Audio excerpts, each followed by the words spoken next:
தேமுதிகவினுடைய பொதுச் செயலாளர் அம்மா திருமதி பிரேமலதா விஜயகாந்த் அவர்களது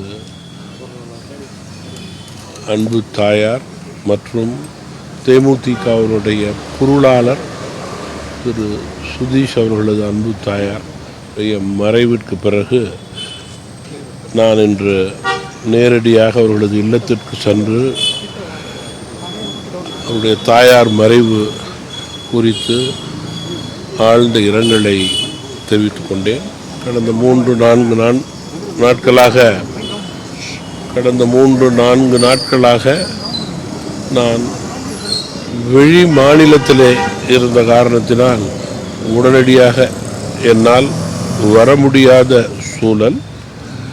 கேப்டன் குடும்பத்திற்கும் ஐயா மூப்பனார் குடும்பத்திற்கும் நீண்ட நெடிய தொடர்பு உண்டு.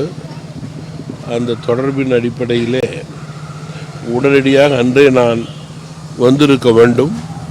வர முடியாத ஒரு சூழல் வெளி மாநிலத்தில் இருந்த காரணத்தினால் இன்று நேரடியாக வந்து அவர்களோடு குடும்பத்தோடு அமர்ந்து அவருடைய இல்ல துக்கத்தை